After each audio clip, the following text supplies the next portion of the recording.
teranyol kasuli. Akaba banko do. Akabo Angleterre. I download the car for me ko Unity Remit money transfer service. Unity Remit. Wala mo number 1 tinana ta ko di kiyola kabo Angleterre kana nyim banko kanja. Ila bunda ba hayna bartes kune ko do kintena minute tandro ngasoto. Abe Apple nyinda man download la andu na ya download amanka ko ma ko do man kilede. Isi cash power for nan sannole. Isi credit ko sang same app andum pa isi cash deposit keno ila banko be bulu nyim banko. Hani alano ta for akai. Baba, how can I send the money and where should I send it? Kasante Unity Remit la Apple download. Yakodo ki musi ya minute tang ya ki adron. Unity Remit mvelem bitaje minute tambe futale jembe kodo bondila. Wow, that was easy. Which app was that? Unity Remit. Unit Remit. Let me download it. It's that embarrassing. You know what a funny way when you know what I won't load away. No, you good. We good? Wait. Assalamu alaikum badi umbe dawda ndibe jibero la bi Tonyaa Kesso be dula ba kele na wata ala na la kila bala mandin kol ka fa me ko konkoto mur ko tole konkoto kuto koto kul koto bonyalon andum kuma samata dumbalo ni ya jabe ngani kono tamola dom e sala fu kel zona babulo kono be bal bi katabe dula ba kele mona nan ko katabe duna way mandin kol ko chapu sise la fon man kelinde andum luntown ala subu kumundo mon wole fisa ala taka bodi welcome bright stars ñulmu comedy group wala ti meni ala kabo ira do ko senata mala per ñim banku kay yala do ko nole andu yalla ne ka men fana na boy so lam fawna dinni lamu ku jali bi janne ya fa bi janne asan bi jam fawna men man aning Mr. Furmus Fanang is in the building. So it yela suitcase all fele nata. So itella nyanta kata anum America bari alaman na kita ala. So funding ke lo mene alon kata la lo miti ala nin kila lo jokes aside mol lo mene alon ka fela do ko senate me bake ko man do ngaja ko ya flyer bondi ko bita muru na Joe Biden la banko kamen kala United States yela tonyum fon be plan and then moni men yale be America be batu kan nge bakele ngil mu dinno lati men yalon ka ko they are all from different backgrounds, they come together, there is no tribalism in them yet. Gambia la je and the Gambia la represent wala na hanila den ko men bi ya dungika national flag la jabala inila personal assistant of an bijanne of an mo kendo dolti but as time goes on by invite la na drong I more wave. But these are the original members of the Bright Stars. Nyela to cancelled. So ila suitcase all volunteering. Bila fon fo kunun na yol soto no musundi ngubulo kono. Men mu CEO of Tutis Promotion. So mbalbula la ale mol konton quickly then after ngana dum kacha fonko. Wow, pour ma leral ko rek man suma na man dinga kan mo you know leerut baake so I'm just man dina dem ci wolof bi inshallah. Man la Pamudi Yafa, Bright Stars Entertainment, Lasana Bangali, Bugu Dawi. Yes. Assalamualaikum Gambia, mbali konton na kote ke drong ka fale ko drong alla mo lem drong si fa kilon lem drong Bright Stars Entertainment ntele mo nal badi ma kujali dol bafule nye yankuba komma kujali lemu nto farman sar ngoti ala baraka bake Asan Job bugata bi ni moya fanyol nunko nyin lungo bentara Tonyaa Kesso andu fana mbenyin dunna kana Tonyaa Kesso instead of America wo ben surprise la bakele so bari bi nata Tonyaa Kesso jang ka fengol koyndi mi alon ko amon koy molma follow wala to molma long de follow ngalo abe dulale bari kana mol toñe nak non tal Tonyaa to be very honest with you yes tal Tonyaa assalamu alaikum ñu nuyu Gambia yëpp ku nekk sa tur ak sa sant gannaaw bu ñu sante yàlla julli si yonent di sant suñu ñaar waajur yi ñaanal nañ ñu bu baax suñu waajur yi ñu leen a gërëm di leen sant du nuyu képp ku nga xam ne yaa ngi seetaan Tonyaa Kesso is your boys Bright Stars and is your boy Pa Furumusu Mendi Pa Furumus comme nga fanu ñamen komanto nga ñim funding ke nanoje inila timo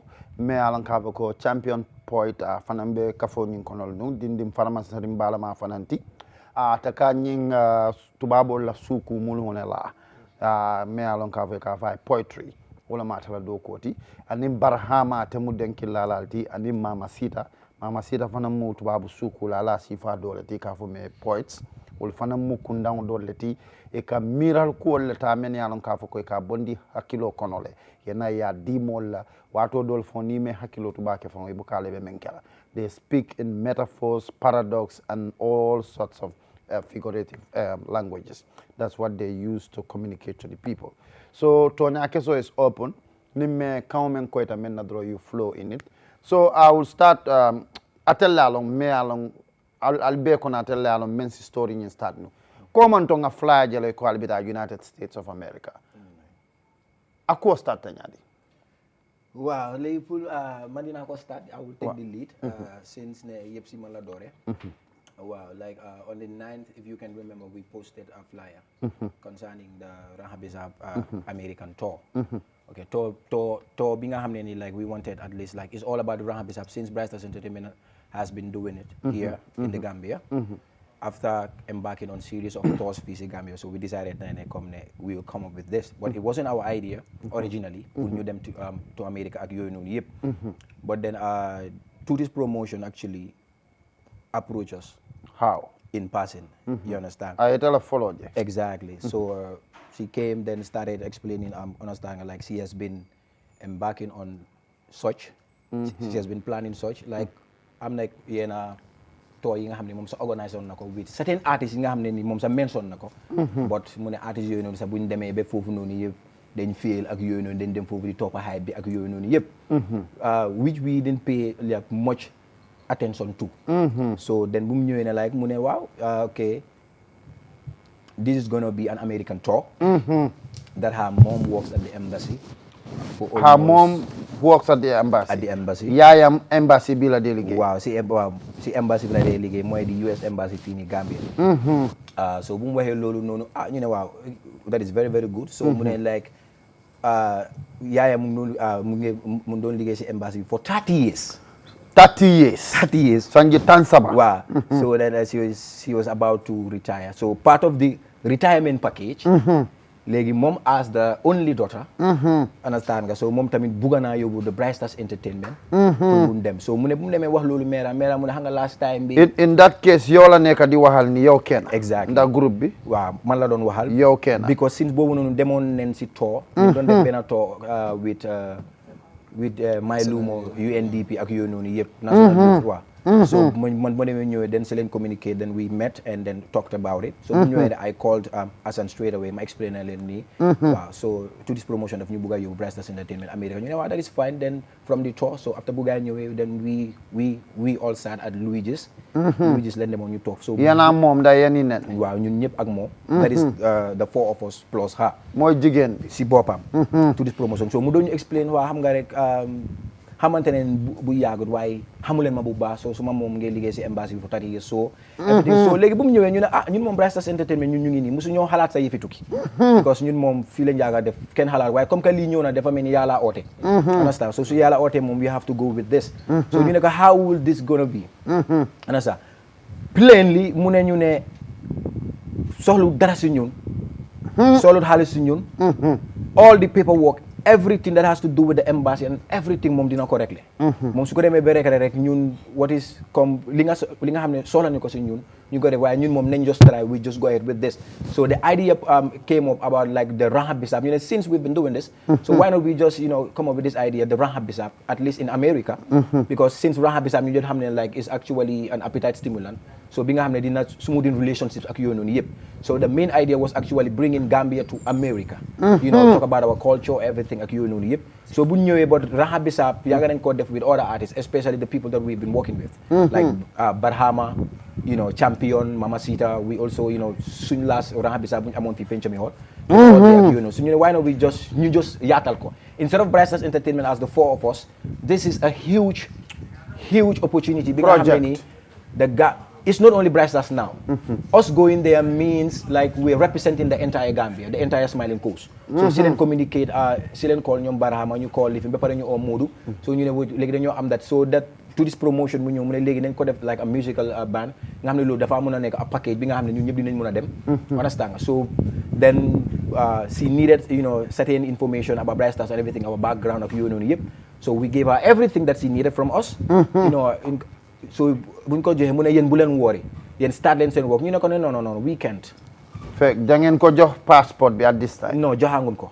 so mu ne yéen mu ngeen a. ban information ngeen ko jox. waaw non dañ ko ne léegi yow comme que yow yaa lifin comme léegi moom lu mu soxla mooy di paperwork. paperwork bi nga xam ne ni maybe because of maybe suñ background. understand suñ links to our channels, at least like the YouTube channel, Facebook xam nga those are the things yi nga xam ne ni people look into. The evidence. Why especially at the embassy because so ne artistes yaa ngi yóbbu gaay they need to check, they need to have a background check ak yooyu noonu yëpp. So this was the thing going on so léegi bu mu demee ñun tam ñu communiquer artistes yi ñu ñëw bu ñëw toog ñoom si la wax ne léegi ñun ñëpp ne indi suñ passeport yi ak ñu am tamit passport size photos ñu dem nataalu. black. so foofu leen communiqué ñoom Barahama ñoom Mamacita champion so ñu dem bu nekk si boori opposite American embassy bi Banjul. fii nii Kairaba Avenue Rada. ñu jël suñu nataal yi yëpp ak yooyu noonu yëpp so bu ñu demee ba jël léegi ñu dem si benn restaurant ñu am meeting foofu. so bu ñu amee meeting den tamit because ñun we already received the information. so we just want her to buttress more for the benefits of those ñi nga xam ne nekko fa mooy Barahama champion ak Mamacita. and then keneen. so buñ toogee mu ne waa after mu repeat the same thing my mom works at the embassy for 30 years so retirement bla bla bla bla bla so things yi nii la fa dem ñu ne waaw mu ne su waaye ñu ne ko ñun we cannot go further with our let's say scripting ak yooyu noonu yëpp wala ñuy creation information living concept ak yooyu fekk ñun xamuñ ne gisuñ anything. no bu leen worry man I know very well my mom works at this time you submit your passport. yes we already did. after taking our passport living ñun ñëpp. understand except 102 ñi nga xam ne ñoom seen boss mu ngi kind of expire waaye mu ne still dina work on that. the following day like dina ko renew. so how many at this time. 2. no how many submitted. 9 people. Yes. Wow. Yes, 9. With passport photos. Yeah, 1, 2, 3, 4, 5, 6, 7, 8. Wow, 8 people. Technically, everybody submitted. Mobile submit. Everybody, wow. Everybody so submitted. Let's say 8 of you. Wow. So léegi bu mu demee loolu noonu so ñu jox ko yooyu noonu yëpp so ñun tamit ñun doon xaar. because bëggu ñoo make any moves ñun ñëpp ñu ngay liggéey so foog ñu jël permission ak yooyu noonu yëpp.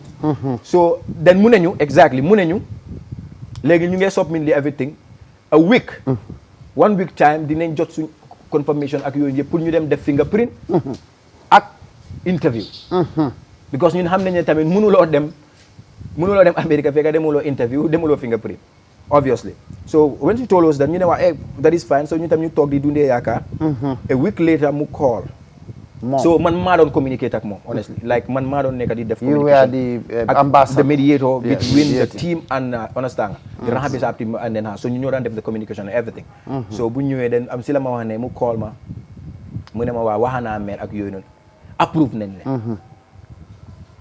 approve nañ leen ne embassy bi mu ne léegi di ngeen dem America ñu ne waaw that is very nice so mu ne approve nañ ne fekk at this time you did not give anything the approval there means ne all our papers submitted with the background check ak yooyu noonu yëpp have been approved. So that means you are eligible to have the visa. Yes. You understand? You are qualified to we are qualified to actually have our show. How do you feel that? Yes, be honest. To be honest, like we were like this. You were celebrating. We were still skeptical because Assam Haral. No, to be quite honest. Assam. How we felt. No, how we felt. No, Mohammed. Continue. No, to be honest, continue. No, we were really ambivalent about it. Like we have mixed feelings about it. You understand? So, but no, we were really ambivalent about the issue, you know. Yes. To me, young people that have never traveled. Exactly. Musulan Tuki, Ngen Degane send visas have been approved at the embassy level. You celebrated it. No, like at that instant, we were so happy. We were really happy, but we were still thinking, but how come? Because looking at it, it was so quick. Like within the scope of a week, approved. You know, we're not saying that we don't worth it as Bright Stars Entertainment, but process we gone on top. But we still wanted to know like the benefit of the doubt. You understand? We're still like by new living. so ñun tamit we played psychology there. So ñu ne wow, okay, this is very nice. So ñun ñëpp ñu celebrate. Honestly speaking, like we did that. But we asked for. You informed your I informed members. the team. So when I informed the team, then we then si lañ talk together. You understand? So léegi loolu bu mu demee ñu ne waa léegi ñun nag we cannot make moves. We cannot start creating concepts. Mënuñoo door di bàyyi suñu liggéey yi ñu ñëw understand. Without any evidence. Wow, without anything. So we actually need something li nga xam ne we can go with. Understand? Something li nga xam ne nañu woon mu ne waa ok daf dee kind of meeting nag pour nga war a dem jëli xam nga maire moom fa so maire is next to the council understand? So balaa ñoo dem jëli dafa nekk problème. Moom yaayam mu ne ban embassy la dee liggéey. mu ne fii Gambia. US Embassy Banjul.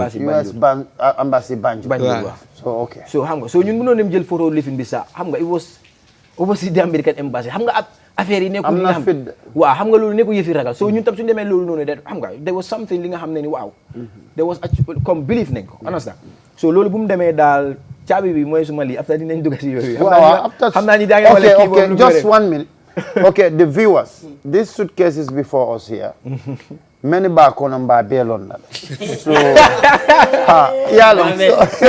so harma fast track rek okay fast track harma fast track because léegi mu ngi gudda understand léegi loolu bu mu xappu ne ni then ñu ne ko foog ñu need li nga xam ne dina confirm ne waaw ñun dëgg approve nañ ñu then mu ne waaw dinañ leen after mu toog then mu ne yéen bu leen woori rek so still mu ne bu leen woori ñu ne okay it's fine so ñu toog rek moom si boppam mu ne by next week wala how much 3 days time di ngeen jot seen confirmation letter bi through the Bright Stars email then I sent her confirmation letter through the Bright Stars email because ñun tamit xam nañ ne honestly like obviously the embassy suñu la confirm still you need to receive receive like a letter through your email ak yooyu noonu yëpp so bu mu toogee mu ne waa by tonight so bàyyi sa xel so we kept refreshing maa ngi téye phone bi di refresh rek so the whole night came on sa nga demu den the following day mu ne waa léegi sax man dinaa ko ok lu mu ñu ko na wax mooy email am bi dafa fees so léegi ñun dinañ ko send si suñu lifin bi because of moom mu ngi am some too many emails yi nga xam ne mu ngi liggéey school so at this point ba léegi yéen joxuñ ko dara at this point ok like bu ñu doon meeting comme I told you mu ne soxluñ dara si ñun ñun tamit ñu ne Bright Stars Entertainment ñu bari xam ne ñun liggéey ne an artist we are not greedy when it comes to money ak ñun we just want to go explore I want to come in there janning be futala woto ndata man ngole fala isaja ay balance janning be futala woto few days beginning discussion also Agnata ako she needs a certain amount of money to add on to her bank statement. Very well. To add on to her bank statement, she requested about $150,000. Mo kaya ko ha ntol de mo ko do soto. You understand? After ako, did you bring the paper? Imana fi. No, I didn't. After ako, okay, ateba gentila. With the call. So in atata sulata 150,000. She has about 1,300,000 in her bank account, and she needs about 1.5. 1.5. And she needs about 1.5. Exactly. So mom lolu lum non wasi lolu moy ne lolu is part of the paperwork like bank living. So then so bu amé lolu dañ am conference call. Asan call ma mamom ak mom then sila ko Asan wax WhatsApp. No, like direct call. Okay. Then sila ko Asan wax ne like credit ko ntol ya soto. Wa sila ko Asan wax ne way ñun tamit ale credit so. Sila ko Asan wax ne tamit visa soto.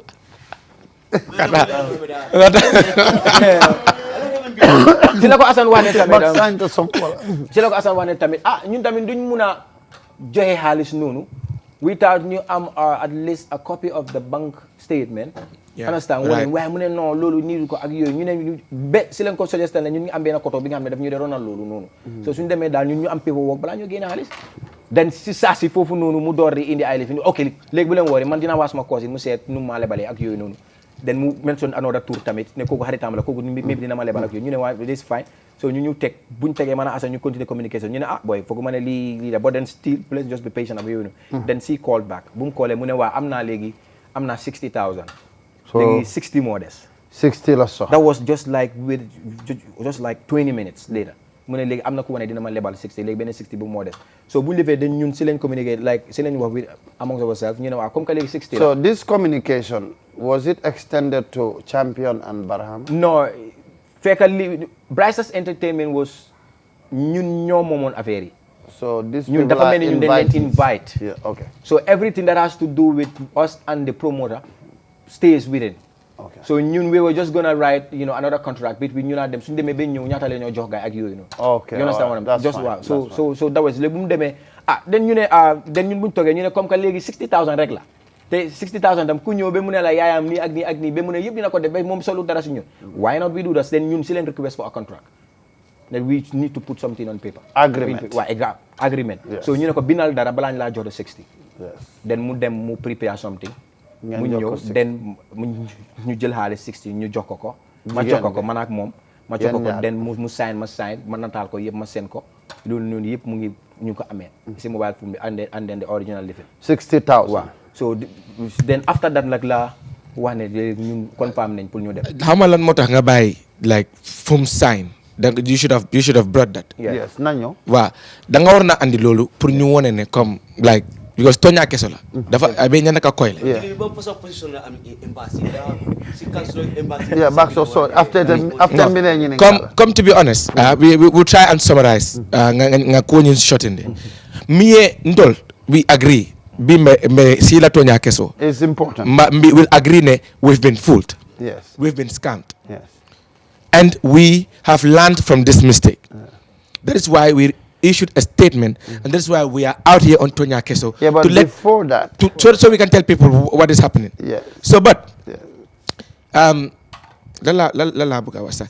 Yes, no, we were fooled by the fact that she said the mom works with the embassy. In as much as there were inconsistencies throughout, aga call me for no dolbe je comme dega fongo kalon ne ko ñim manke toñati ñinte kala no toñati. But what we were saying was, since her mom works in the embassy and according to her and she has given us a proposed date akon lunkari al bebe tala embassy al yala fingerprinter and you'll just have a small interview sort of, and then you will get your visas. Exactly. The day you're going to do your fingerprints, that's the day you will be issued your visa. Lunga minna albita fingerprint la embassy, wo lunga lem albala passport or sotola stamped. Asam, mune atel landing na ko sign visa sotola fale flyable. No, mune o sabu is because I confirmation letter means send nang. I was send le atelier. Ha. Ako bota ming. Ako wo bota US embassy le. Sa atelier jube. Yes. Atelier kaito jube, but atelier kaito jube, atelier mune je kaito ba. To be honest, kaito nyim fana. Kaito nyim fana biri molya jibe. We suspect neko foul play bi jele. Biri molya kaito nyim jibe we suspected ne foul play bi jele. But again, we relied on information min di molla. Ne am Alabama kadoko ke US embassy le annu fo nañ lunkari Bryce Entertainment albitala US embassy US embassy what time she a wasta bakele so but a wasta bakele because sign atel kabire kaito kiale as a team atel manta moya comme alla legal advisor o alla keba même marata tel fanana as a management ka kaito tandala ko nga letter sotole fo atel tata le netalota alia work ketale and I have the proofs on my phone work ketale but still nkoeko let's give her the benefit of the doubt and see if the proposed date of the appointment at the embassy will be tala le fa man tarataka. So wala tel bula wala tel bula ka flyer bond. No, the flyer issue fana. We were not happy with it. So, before we go to the flyer, in fact, anyone can answer this. So, let's say, Kabiring atelier la letter soto. Coming sign, okay, confirmation, okay, sign Alnyanta Kata, United States of America. This is very important. So, as a team, I'll see Talabang. Come see. Did you, Janalba flyer bundle. Did you people come together? And then the second question will be, are you people only been scammed with $60,000 is only or more than that? So it's two questions. One, after getting the letter from her, did you people sit as a team to verify? Yeah, we sat together and discuss, even with her. Okay, and not with her. Yeah. You sat with Yeah, her. we sat together, and we On had a WhatsApp. call, On a WhatsApp. conference call. Understand? And then conference call, we talked, she explained everything. You understand? Then after few days, she said we should release a flyer and all those stuff because everything is intact. We are just waiting for the date. We were like, why not we wait until we get that thing? She was like, no. You know what? I know what I'm doing. You know, I want it on this day because I know. Understand? Works there. Wow. Things like that. Wow. Yeah. So something like that. You understand? And there is something in her. When you face her, when she talks, by force you will trust her. No, by force. No, not. I'll not even say by force. Yes, it's not by force. You are, but because like I told you. How old is mom, according to your own? She told us. She was 23. But within this issue, we came to find out that she is more than 30. Like 36. She's 36. Saka minko anali binkila dunta nyinko. Budget modi magi budget. No, why? No. Question do from lepa nyinka mena. Okay, yala yung atul be Cairo na atul Cairo. So but the mistake also tata from Blue Diamond in case full advice in case of in Sifal. The past man he invite you to go to one Saturday and atul be yatigi. Alanta Maria guarantee in Kalala. How position he's getting that embassy? About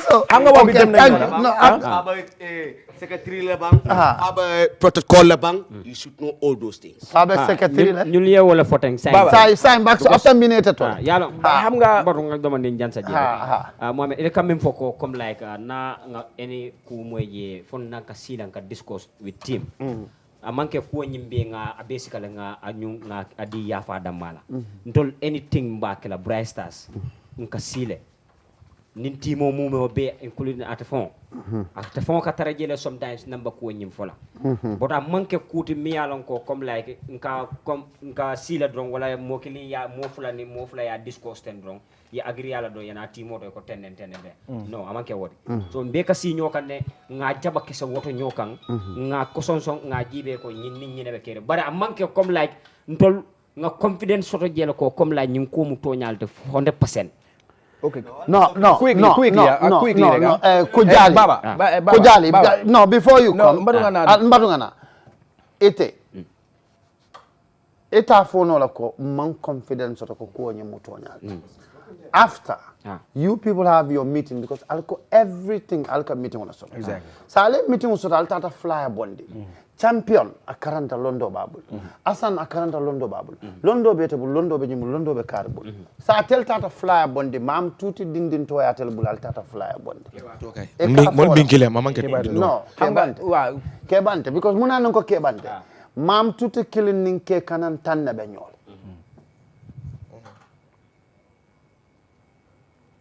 Selang, ya flyer bondi. For suitcase or something.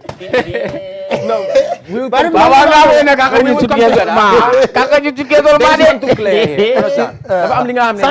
it's a serious conversation. No, dafa am li nga xamne like dañ ko wara clear fi.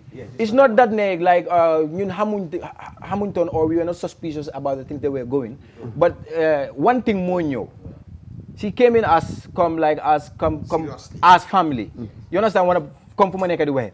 Nga ñew nga neena waaw man xam nga Bright Stars yaga na leena buga understand nga seen liggéey rafet na suma yaay daf dee support understand nga daf da love seen especially there was a video that was going on mo yaa koy wala maa koy everything that was going on understand nga lii moo nekk the reason mu ne papa loolu la seetaan ak abera tubaab in America so léegi mu ne yaayam dafa feebar the mom was sick cancer la amee so léegi cancer bi feebar bi ak nit ku ñëw mu ne solu dara si yéen léegi mu jox la date understand léegi mu ne la Monday da ngeen a dem Monday bi mu toog rek mu ne yaayam feebar bi daaneel na ko dem na si lopitaan bi xam nga léegi doo mën a ñëw rek nga laajte ko léegi naka la ñu suñ paper bi so foog ñun tam ñu patient understand nga pour ñu mën a xaar ba maire bi wér ñu ne ko léegi kañ la ñoo dem so léegi bu dee bu ñu doon a dem interview mu ne maire bi feebar bi daaneel na ko totally so balaa maire bi di daane understand time boobu ngeen jënd seen suitcase no this was at the latter part lii yëpp ñëwaangut after maire bi bu mu daane ba pare non maire bi moom feebar na since bu mu doon meso su ma yaay dafa yaaga feebar dafa yaaga am cancer maire dafa yaaga am so foog rek ñu jegal lii ba mu end then ñu jël lifin random li understand léegi nekku ne because of ñun believe ko wala leneen dafa am leneen lu fa defee because ñun we know that Bright Stars Entertainment nu mel nii su nekkee scam nga bugga you wouldn't allow us to post a flyer because obviously when we post a flyer our fans like ñu nekk US dinañu laajte lu dem ngeen wala demule. Now should we put it this way? No. Bright Stars Entertainment were so much eager to get to United States. No, honestly speaking, they were being fooled. 2, take one. No, we have been fooled. You've been fooled. Yeah, you accept that. Scam ketale nene kena. Bakso, mbuga ataya mi bari bimba mi na. No, baba hara ñu ñëw comme xam na yaa ngi understand lii comme ni dafa nekk li nga xam ne su nit ñëwee tam mu ne la baba man su ma ñëwoon tey rek xamuloo ma ni ma ne la ok baba dama la bëgg a yóbbu Amérique di nga ma believe comme tey laa tase yow xam nga doo ma believe waaye ma ñëw man ni understand nga we been together ñu ngee toog ñu ngee wax yaa ngi explain te mention na xaaral ma ñëw mention na xoolal mention na certain artistes yi nga xam ne nii right now comme yàgg nañoo toj ñaar ba si ñetta artistes yooyu noonu to mention non mu ngi ok like we're not here to say certain comme ñooñu artistes are you trying to say that comme mu ne moom artistes yooyu have been fooled mu ne artistes yooyu dem nañ te ñun gisoon nañ artistes yooyu noonu ñu ngi doon perform wala demoon ne like si European to ak yooyu so obviously ku la ne dem na America mu ne moom mu ngi woon America yaaga na fa for almost 30 years gynecologist la story na yooyu bla bla ñun we had no interest mu ne gynecologist amutoon any interest in loolu ñun what we wanted rek comme everything was honest so things were going on so you know how are you going to continue so when the confirmation letter came that's where we started being extremely suspicious that's the time you started to trust her when the letter came from the embassy, the supposed embassy at the time. You understand? When the letter came from the supposed embassy, that is the time you started to trust her. Yeah. Right or wrong? No, obviously. That's the time you start to trust her, and that's the time you make a meeting and say, now we're going to United States, and now we trust her. No, we already had meetings. Even created a WhatsApp group, whereas including her. And our WhatsApp group. Then we posted. No, you can make it. Then still working. It's still working. We have all our evidences. Then ñun lii defuñ ko for any other thing. Xam nga ñun tey soo gisee ñu ñëw to this cancellation just fat rek understand. Lii bu mu happen ne léegi ñun dem nañ bañ invite then we started rehearsing. We create like concept. So Ma'am Tuti has pushed you people to be rehearsing as well. Obviously. But that's not bad. That one is healthy. No, but I mean, Baba. No, you can go on a tour in the US without rehearsing. No sign. Ma for coming al buka rehearse no ya fa. But Ma'am Tuti sini jolle al bula rehearse la. Memoy. Ale teli jolle ke rehearse. No, we rehearsed for about 2 weeks. And no rehearsals ground. Okay, I'll be rehearsed. No rehearsals ground. Ma'am Tuti sorry. A canale. I see. Sometimes I see Noje. We went together. We have videos. Tuti bari yama Tonyaa Ma'am Tuti fana ikafa menna musol la malam. Yama malam taba.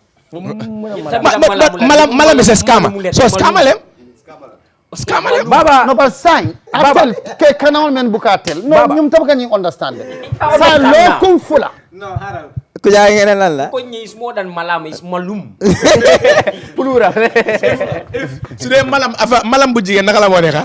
Malele. Okay, yeah. Why after that okay. This is important to your audience. Okay. And then people love you so much. Sometimes we put it straight. Okay. I 60,000 daman natal bulu kodot. Sign. Understand? Sign. So ñun tamit we are so fair. Bright Stars Entertainment. Neku ne dañoo jaay suñ boppa, but the people that we've worked with know us very well. But you are not answering the question. No. I'm coming to that. Okay, you want to take it? We want to know how much you spent. To be honest with you, that 60,000 is something that we have on paper. That when we were giving her the money. Asan, you are still not answering. No, I am coming. I want you to understand. No. Laftale ya understand. Mohammed Imen Solale. Nibela question on yininkala ya yininkala. No, balek. Ima ha nimba answer kan. Laftale ya moy. Katung I'm not answering because of you, but more people that are watching out there so that they can understand. $60,000 is that's what we have signed. The rest were not signed. With the promoter. The rest things that we bought that we are going to wear once we are in America. Where are those things? One is here. One is here. The rest you might see when we open the suitcases. We have like Nyata outfits. Four different outfits. That is it. Yeah. To be honest, we also issued out about $20,000. For what? 22. 20. Wow. 20. Pull me there. This is Tonyaa Kesso. We also issued out $20,000 for insurance. Now Flight insurance. 80,000. Flight insurance. Wow. Again, COVID test. when she said that she was going to Senegal, that she was going to, regulate this issue with the embassy, because after that, because this embassy, they are not issuing. So legi dañoo transfer all the process here. That she, no, after boom Dakar, dafa fail Dakar. Now it's going to be through U.S. embassy, through U.S. embassy Gambia. Through U.S. embassy. Legi, she was going to Saturday. She was going on Saturday. On Saturday, man, I was the very person in that meeting who said, let us pay a flight ticket for her. Put Mudem Senegal on Thursday and come back on Friday. I could remember we gave her $10,000. Money the rest she was going to add on. 90,000. But she never. In fact, at some point she told us that she was in Senegal, but she was never in Senegal. She was in Gambia. We found out. We found out that she was in the Gambia. She was in the Gambia. You still after? Okay, continue. No. But still investigations were going. No. You were investigating and you were also spending. Yes. No. What is the use of your investigation? No, through the process, Mohammed, we agree we've been fooled. That is number one. But based on Willem, that her mom works with the embassy. But his mom is not on the embassy. Yes, but how do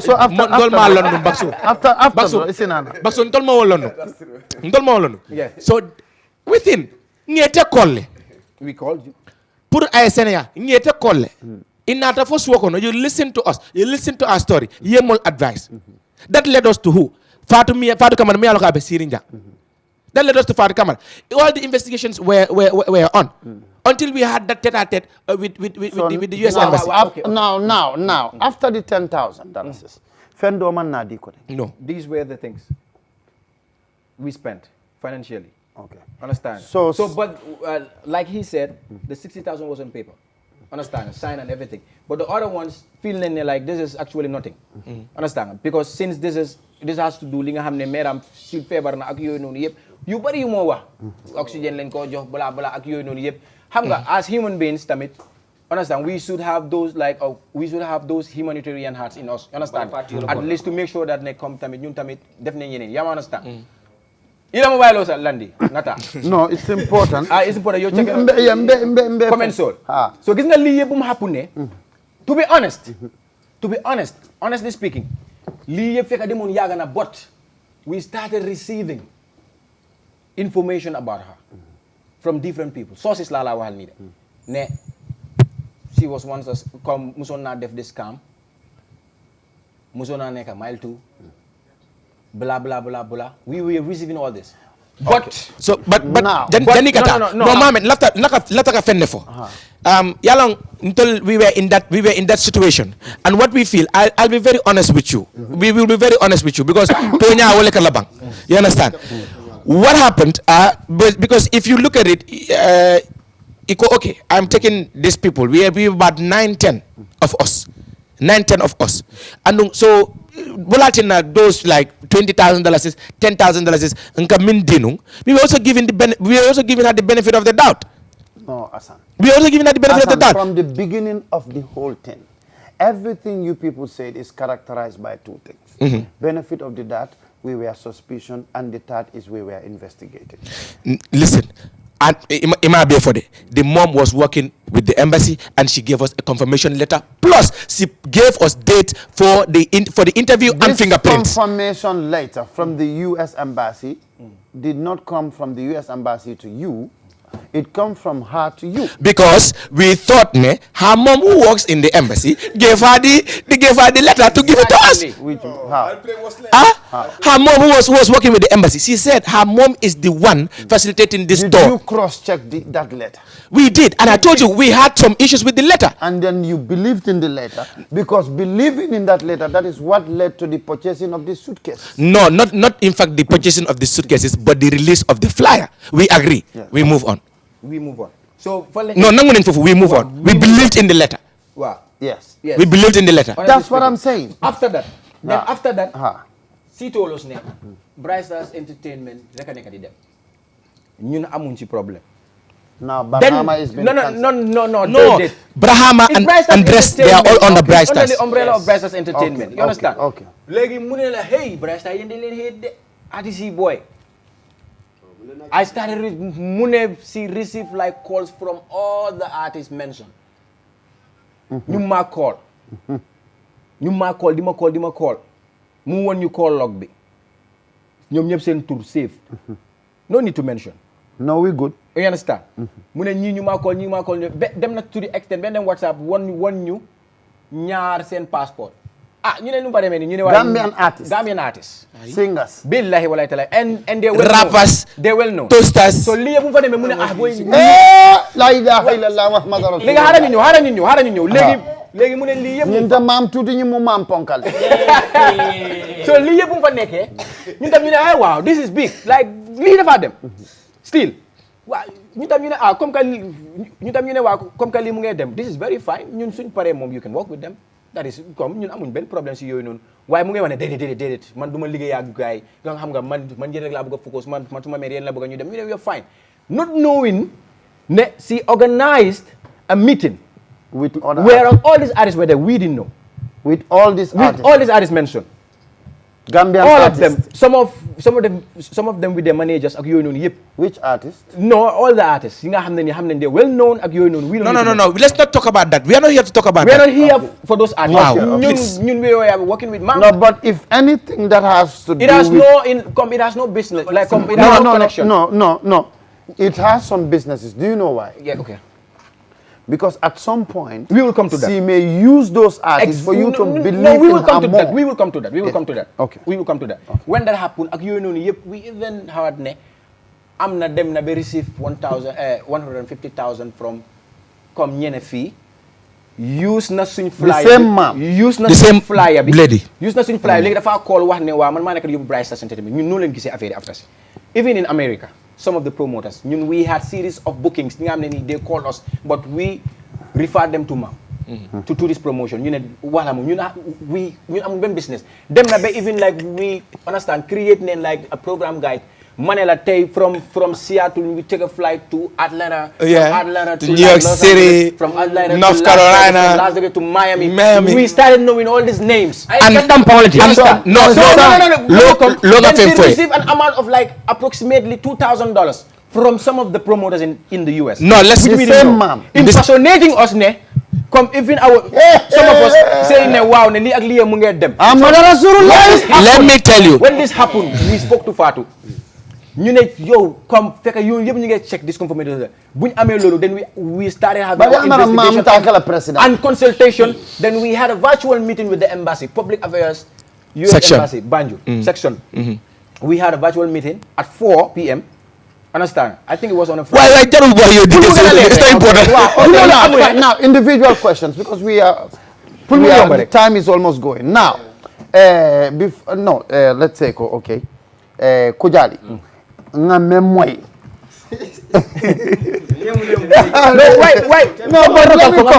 No, it's important. Kujali. Kibaro futatanta la tabulo kaneko itata la fabali buitata saraje. No, ela mwela.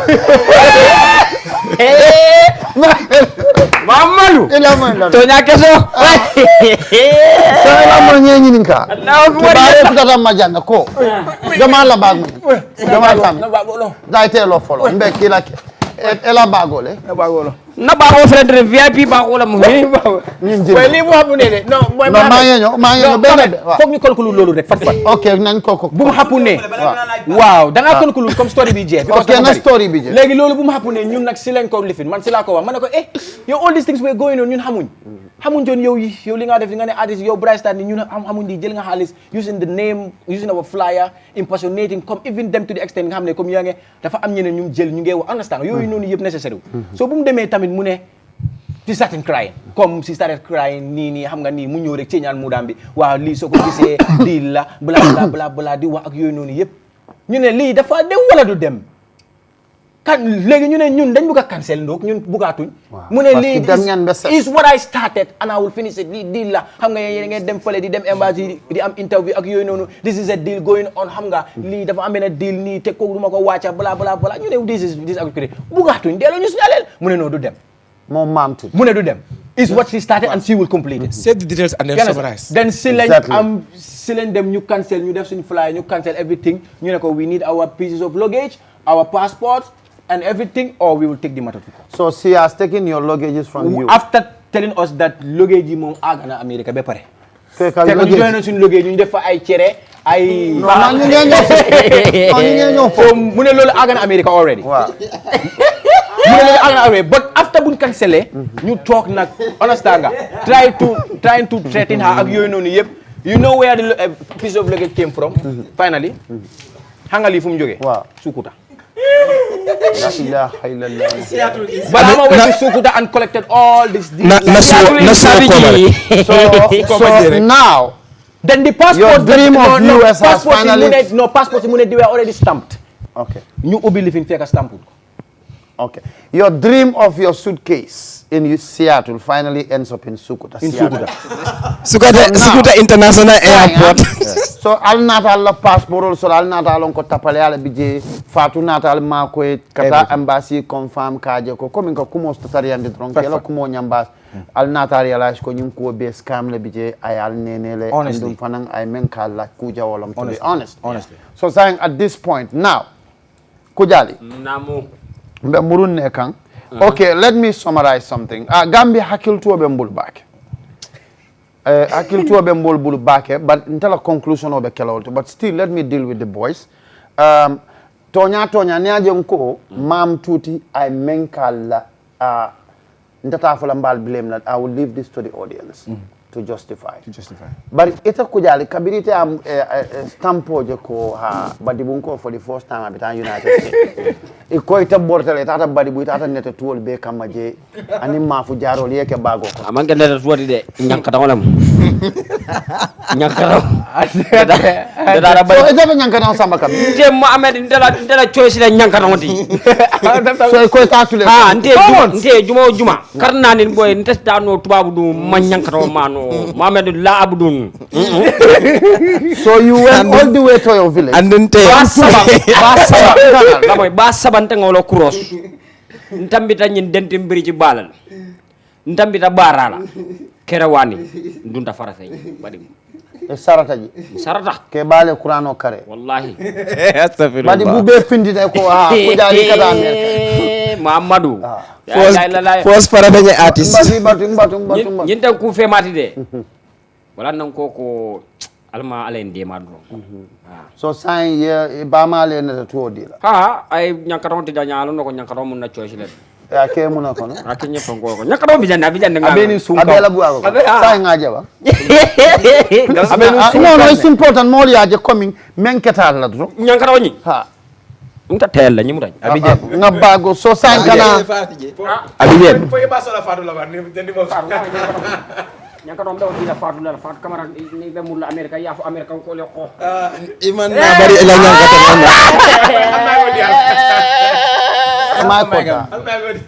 so nyina tala nyankata kana nyimbodi okay kawa okay sai ko jali balibu al di mu fele al mamari mu fele mam tuti wala bula nyankatan tuwala ka bula bago kono akabe nyankatan sambala New York bal nyankatan onata laban sabi jele so balibu al sinin keno ay reality tele Gambia al sinin keno ay reality tele ka bondi jang ka ftandi jang because kujali ala bago manta America ku jali fo manta America bar nyanka taw nyani kabi ba Yusuf Mohamed dunia ten lo nyina jox ko mic bi sa ndabe kan mutal Mamadou mo be ni nyina lo dunia de lo nyina la wallahi ku jali fele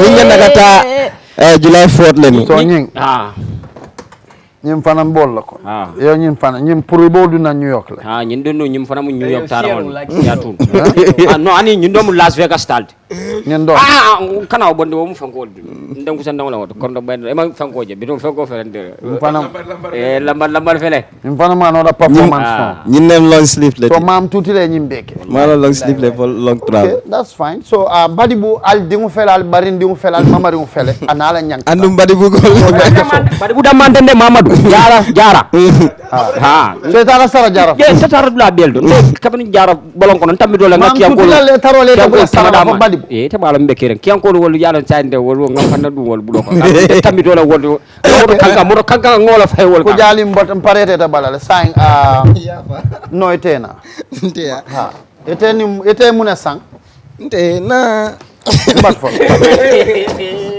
mam tutila do ko gambal mam tutila do ko jubede pa furu musla woli son kana wala la sang may ko keda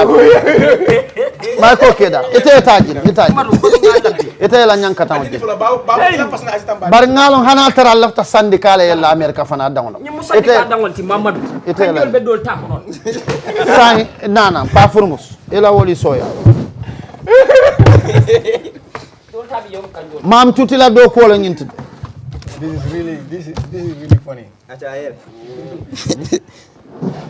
Fatou ngala be dami abe jel ela fion la ko ñi no mu sol jalol di lafta ken American soldier leti mbay falo la won bari amon yaaji ngannam ñimbe sang e ñimbe sang so muna be ñin ko no futo man nati a tiñata e bari futo sanno futo ngasanne tuub yalon ko jaa clean let dundi nte nga full let dundi yalon ñing man la fi fenkela so futo ite wala sang I like futo so nte fana mbe mando wane man tamit duma tok fofu nonu duma lekk cere mo ciosani mam so ita sarata banku ita sarata ita tata sarola min fa nte nte o kay menun lo donc wanale ko so ela mole qur'ano kare malong maybe e bari duate ko ni mo ka tamaro ke kay de la ñaanal di hama tamaro no actually all our fans even those who are watching right now we praying for yo ila futo say woti ñaata la bar silang mam tuti la do ko la ñim fanante Gambia so ci ñim fanan jindi boblin bari ye tol be la sa fa just to confirm this is my suitcase okay yafa you know sarahula abuka bari yafa kala bago kuliata nyama yamere tani sai kambe my code He has the mic. I have my mic here. Okay. One mic. You got me? Okay. yafa bari dalen kadiano warrat nte nga karnat le so because dama lay dégane so demé ñeneen ni dañoy sacha you know stanga bar billahi wallahi même ben alquran o tema mam tuti nonsense man lokko la war lokko jël bi def ko suma ron lal bi say may nelaw suma ewo suba hol so sa yow lan ak lan nga jenda sa digante ak yalla suma digante ak yalla dama ne ka dama ma jëna comme track shoot because ak bi jënona scores bi America la wara so bi from America ak suma track shoot bi you know what I'm talking about like suma doge zero everything was ba yaba hidele so kadia man suma air force bi moy affaire yi wo so e man ruy monosa non man ñun boga ak sawarma ma sama boy bi su demon boga sawarma rek lañ doon lekka you know in McDonald's bar ya fa ya merete yettu lol beles wa bi palmas la way jaban na nga yow saga dara di na mala dorani be pare bi daf doon nekk sarawle baat ma no fele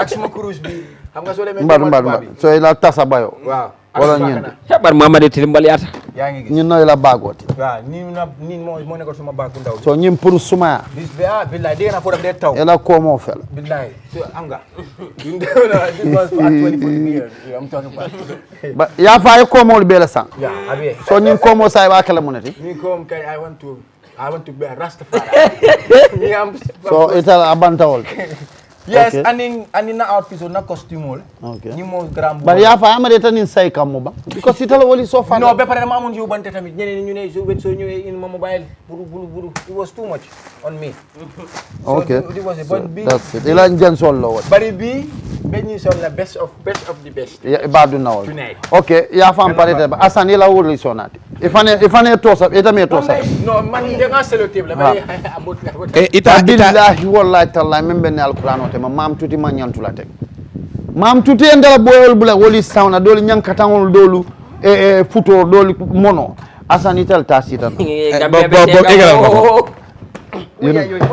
what's this lady ni University of the Gambia alla mo fel ñinjin woli soji do bejanne huh it's part of the non binale ite no ite de dron si te toga wul dem si no ba saya yala e kal kono do bi je wedege si julo no janni mbela ñela babu kay so babu is their personal assistant atele ke la kujamal ke ni be stage kan ni kada la dolto so this is babu ate yala fano ni tiadura so ate si julo la sang babu anasa dege bi wahal se may mo ngi ci gëna moto ku jale bi dege bi yow so yow lutanga bu yobu dege bi America nga rek ñëw waa yiiru de am foofu noonu so nañ try ñu jóobul li nga xam ne moom mu ne mam tuuti mu ne mooy tooga exactly mu ne mooy tooga maa fe ma toogal benn tin nu ma mënee benn tin waaw so ma xool suma yaay si dëkk bi man ko mu defaral ñu siyo dege suma yaay dem defar ko suba teel mu indi ko léegi looy doyee dege bi dege bi last time wan naa la ma jaay la ko nga doo ko jënd Fatou tam ne du ko jënd dege me at ne tamanta America nta to sanna dege bad luck ndengo san okay thank you so much asan nera jay University of the Gambia la celo ko bagam bi bu ko ubbi babu bagam bi dafa serious on de because la habisa bu ndok bisab ga suñ club bi ra habisa bi habsi ay way asan University of the Gambia alla Asan Job fele ala trip nata la ban sabi jël ako babu sukuta no nga babu release follow babu ite star say okay thank you so much Mr. Dege man so tel tam ñen so ñing ni di ruy la comme suba tel suñ ewon ni mono ewon da solen oy ewo suñ ewo suñ lawa ni mol wulta no but this is found in your bag yemba wala ni mol wulta katu I was taking it but for the group so a felenting ñing porridge so ñing kay ndem memin kala mbadi la fatula it's well packaged it's well packed so this will be fatou kana mam tuti la fendi la de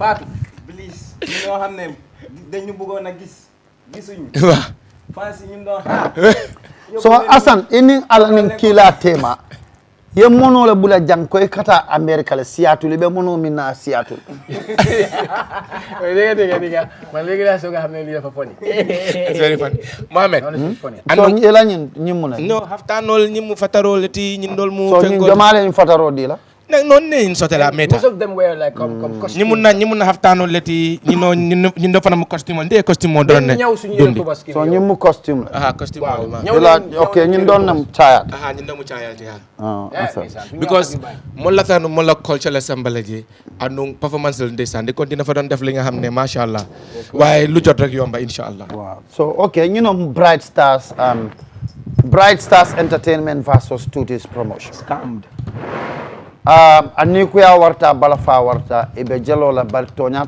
dunta ku kono jang adminna warta and then fanan mon si hakilo to bake because nyilmu funding kelleti dinding la muyti ni memme mako e manyeti nyala dol si jube bi ya fako tole la muyti oy mam futa but noy futatal de nyil manke toleti de ntala on view lam nyenti mbe batandi kan nyawnya bar nyim manke tole ati nyinsi mobe la sotondo and then we will thank Fatou Camara so much for her intervention. Because atele ñing conclude at this point. Because ni on do ñin dinni wol betar la siri ne ninji ki kensen. Bar koral ne man ta morol ya. Ngo tambi woto la. Ah okay. No problem. ñaan mom fu nekk la bok. Yafa afay tambi. Donate. Okay. So mola fanambe America ngaje ko akala after case it donate fenna because to be honest with you their condition is very serious right now. Let's say ko bin telephone fatule support because whatever they have they lost everything. They lost everything. Kumo dol bije amanjare ngol for media to jang. So but momo yente kanu ye fatu kamera kanu al nyanta nyin dindi mul fanan kanu la because these people are less than 25 26 years.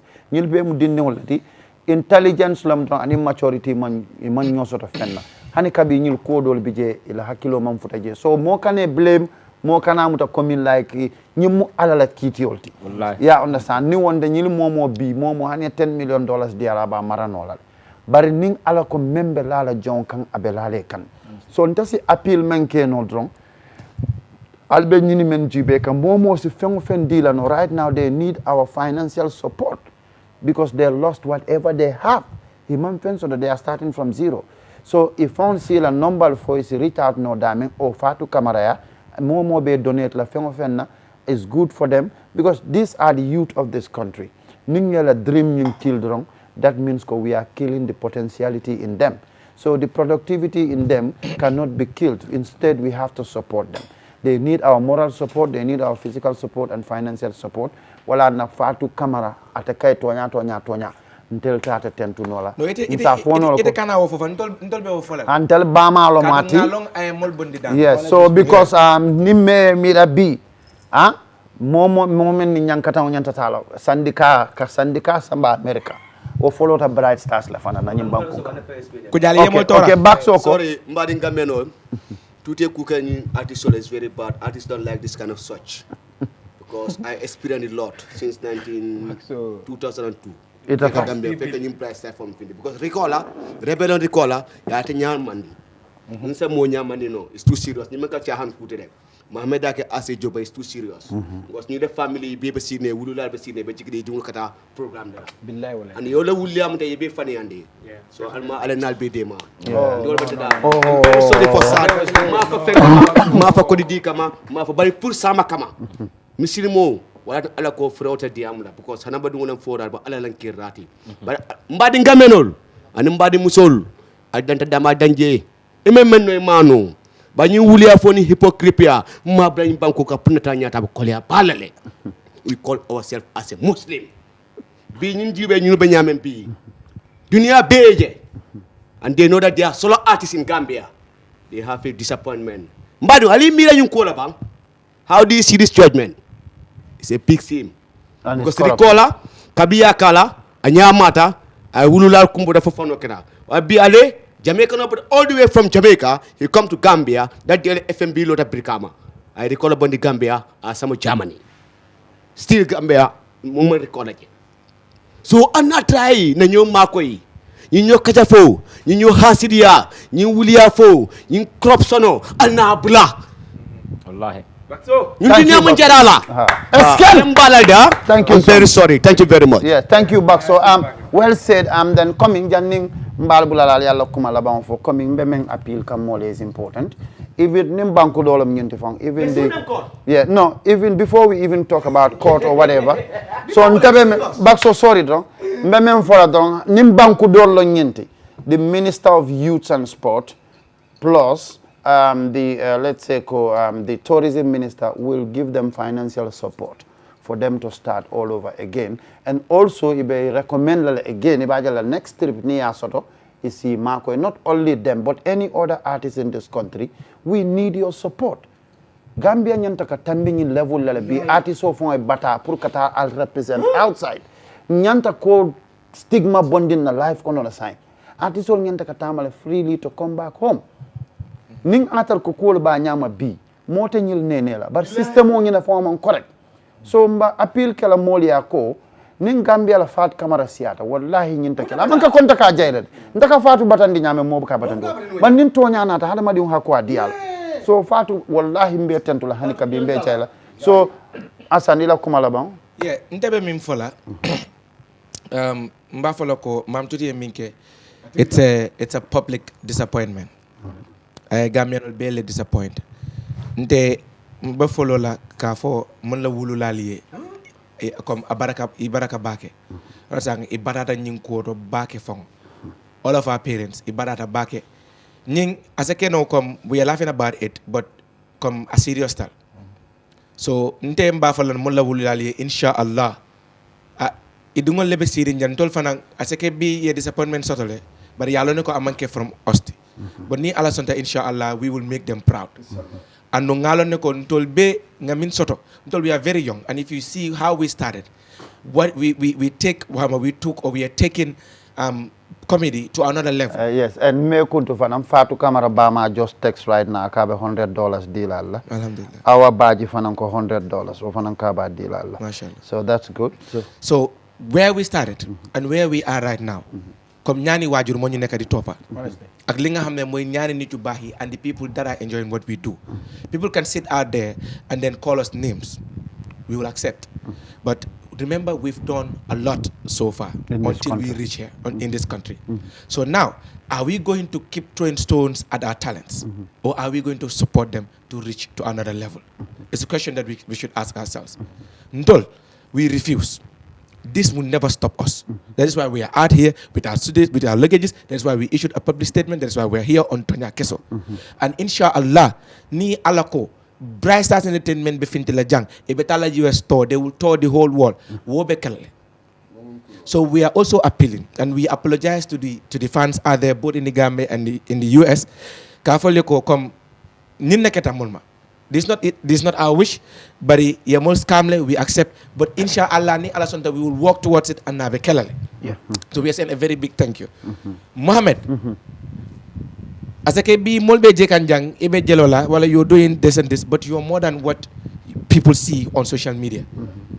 Mbefanan tentula ngejay. Even the entire process when we were near molme call, he come mol call, like Asan. What is happening? Come to my house. I'll tell you, Mbenala, Mukana. The day we called you, you left everything that you were doing and not a yemol come uinu. The first thing you did was to say, this, I know who can solve this situation and I know who can guide you through. You hooked us up with Fatu. Gambia nak ñi am ki nga xamne suñ ko comme xamuñ ko way inshallah dinañ ko xam. Fatu man comme I cannot thank her enough. Past 3 days yef suma ebo mané fi len dé agn. Since the cancellation happened. Disappointment la, mol man la fi wala ruslu la comme li gatché la. Nga release flyer. Ne da nga dem US. Everybody was wishing you well. You went to the extent of telling certain people, sir, this is the day that I am going. At the end of the day, Iman Nata, you have to release another flyer to tell people that you are cancelling the tour. Fatu Kamara's sister is giving another $100. Good news. Yeah. To tell the people that you are cancelling the tour. Mariama. Gachela, but this would not stop us. This will not stop us, and we are saying a very big thank you to everybody. We've been scammed, and my last advice would be going to people out there. Right now, Bright Stars, moten scam no but even if someone wants to go to USA or elsewhere, the process that you should take. Then we did not know, but saying and to our fellow artists out there, let them be very, very careful. Let them be very, very careful. Let them be very, very careful, especially those that are dealing with this said promoter. A word for a wise is quite sufficient. Until you must calmly. Yeah. So we are moving on. Yeah.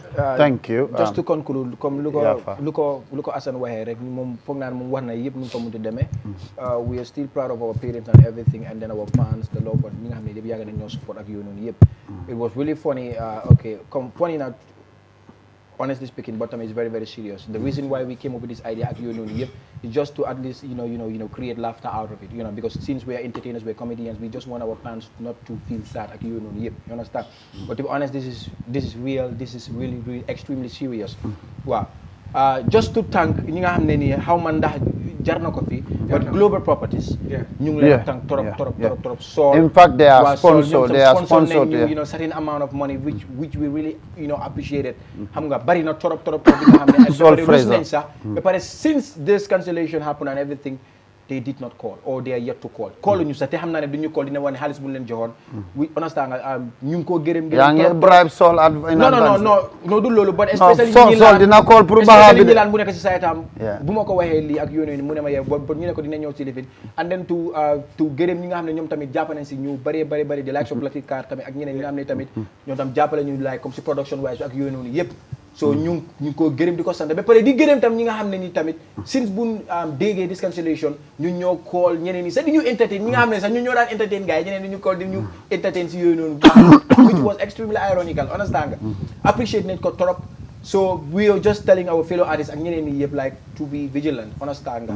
every youth has to be visionary xam nga lii nekkul dara waaye fu mu ne nii right now comme ni ko Assane waxee not only us but our children and our children's children will never be scammed. Yeah. Honestly speaking. So lesson learned. Yeah, honestly speaking. Good job. Man tiso aussi. C'est de yalla. Abaraka bake Mohamed. Billahi mbala tiyo la lota. Mohamed mbe jele kan ne bo tonya ntol ba folo mbe na wululal haka danila. Mba folo na wululale ye hako boyende molye. A manken sawoti ketol bula nyin kono bi ye kuma sifa jama be moy because of ntolu depuis bu ñoo nek xale billahi wallahi tallahi no kuma sifa bele moy wallahi mbamale kuma sifa bele moy bot nta kuma fono lema mbafle do ci hako boyndi molye anin gambianol millialon ko wala kamul makoy be mol folo kam Mohamed mbe fanan tentula mbe jayla e mu kebalete e ko dindin keban taw dindin kurumba bar keba dindin taw fanan kaji bar Mohamed ntol nga ala tentu male mo long na jaw manke kilonde bar kabrin ala ya ken tol yete je nge long Mohamed ala ma ala e mendi nyaato amin allah nembota je fanan min ketam ba mati ko ntol nga fala bi Mohamed ntol ngeta bonda balale baya place o fatu be lorinto le wonda hakilo bakan num be nambe sirin num dindi atay mo mol ka fatu camara tofo GRTS iba fola fatu ten fatu zo kuma min fola alunya la me fatu yo ite kuma min fola alunya la me fatu ye barake GRTS ndala fasita ban be fatu tentula mbajela Mohamed Gambian tol fenne be mbulo kono mandinko la ko lam do ko mandinko bukala mo kende long fona tata bar Gambia al nga wuli ñinem sayne ma watote pour nga wuli nga to nya fasa honestly Mohamed fatu man kuma duntol da fatu man fen duntol da fatu man ku kento la bato ala beteya anala kende ya Mohamed duntol nga waleje fatu ya ku non tol ye bi ala ta ko la ni na wulu lalu bi mba tentula bake alaw mariki alama fatu mela nyaato alama fatu mela nyaato fem frendi mu fatu kanun tawti alami mela nyaato amen katu fatu fanam bi ate fanam dunya la kata yayi amanke Gambia damati de bari tata dawd rende bi ato mam nukum kiyan ko la mate bara manke o kiyan ka tankawti nsonta de ndebam bari bu ngolti bi aketam bati bidum man do londe bari tawde bi Mami wallahi kuma la suti akamala ndo Mohamed mbe fatu konton namba jela baraka bake mba konton namba jela kono fataba mba konton namba jela baji ba afra ma la dama seda sa sen affaire bi I feel bad. Really, Mohamed, wala katan. At the end of the day, I feel bad. Mama, imanje. So, nobody Tonyaa yafa. I think maybe do no member ka eta bannede. No, so, performance, Mr. Futo. Your last one for today. Like one part, I'm not dying. I'm not dying. I cannot say. Yes, okay. Thank you, everybody. Thank you to all our fans. You know, ñu ngi gërëm suñu wajuri once more because ñom ñoo tax ñu aga fuñu aga ni dégg nañ lu ne gis nañ lu ne waye ba tey ñoom ñu gën a push, and that is the More thing important. loo xam ne nii moo gën a important, you understand. So lii happen na ndogali yàlla la te yàlla suy defar moom dafa mel ni kuy yaxa rek, understand nga ñun ñëpp ay ndaw leen te yooni ndaw dafa métti, you understand. If you are a youth or being youth is the hardest experience ever. So this is an experience. So ñu ngi gërëm ñett di leen santa ñoo xam ne ni donate nañ tamit ñu may xaalis tamit ñooñu tamit jërë ngeen jëf, xam nga apprécier nañ ko bu baax a baax. And Fatou moom man dama ko woyal man personally boobu after la. waaw no waa me ko fi dara tuuti. Fatou yow sagal nga ñoo. Fatou yow sagal nga ñoo. Fatou network ko Fatou yow gërëm nañu la yow, oh Fatou yow sagal nga ñoo. Baraka Baka Gambia, and then we will say a big thank you to my main sponsors, that is Global Properties, of course. Sol Fraser, thank you for supporting the youth. We appreciate your support. And then happy birthday to my boss, who is Abbas Jaju, once again. Anala Musu Kenda Fulolumba, happy birthday. Unity Remit, they are my official sponsors as well. Mimel Laftaka Kodo Kinan Kabo Angalter Kananyim Banko Kanjang. It is the fastest and most reliable money transfer service in the whole world of Solofono. So ala baraka bake mbe boy tentula bake, best of the best ngata wala fanandong bebe je ha nta masacha ma wax la dara rek. Wow. Dañ génne woon benn song. It's an American song, but it will not be released until the dream comes true. So nañ dem ba nañ ko masal nañ dem 1 2 3 Mr. Embassy may nga ñu visa contact nañ la ñu ngi dem day lekk mu jolli ranxal la bisaab de indil la cosaani bisaab ranxa bisaab in America bisaab ranxa bisaab from the Gambia. Amamba. You're Gambian, No. and you American. Different dishes, but we can share. Why duñ ko bi génne? So Okay. We also I have to thank Tutti for one. Ranxa Bisab 3.0. Yes. Yeah, 26th of November. Fly dina génna. in a few days. Soon it will be at Penchami, because comedy ñu ñam xam ne theater should be in an enclosed area. Because tey suñu neexoon wala suñu sañoon ñu dem QCity dem stade, waaye drama bi theater bi ak yooyu noonu yëpp we need an enclosed like an indoor pour ñu def, so moo tax ñu ko defaat Penchami, and then the title will be out. This is going to be huge, so leen bëggee xam everything li nga xam ne ñun loolu lañ go through and everything, you just come. Watch out for Ranxa Bisab. Everything. All right, thank you. Thank you so much, everybody. Bright Stars Entertainment, the Gambia, Fatu Network, Tonyaa Kesso, Alaji Mohammed, Ala Baraka Bake, until we come your way next week. Kaboom. Bulumulumbu. Ite de watu ne kodo Kenya ka bo Angleterre kana Gambia. Dol bi jira ka tale for 3 days. Mu ko kodo ni receive no. Ja, tili sama kodo ke tawle bu ka receive. Ha, tili sama mu ka receive no. Akaba banko do. Akabo Angleterre. I download the Kafo Meko Unity Remit Money Transfer Service. Unity Remit. Ha, wala mo number 1 tinana ta kodi kiola kabo Angleterre kana nyim banku kanja. Ila bunda ba hayna bartes kune kodo kintena minute tandro ngasodo. Abe apo nyinda manne download la andu na ya download amanka kome akodo da manne kilede. Isi cash power for nan sannole. Isi credit ko sang same app andum pana isi cash deposit keno ila banku be buli nyim banku. Hani be nyalano ta for akai. Baba, How can I send the money and where should I ta send it? sante ye Unity Remit la apo download. Ye kodo ki musi ye minute tang ya ki adron. Unity Remit mvelem bitaje minute tambe futale jembe kodo bondila. Wow, that was easy.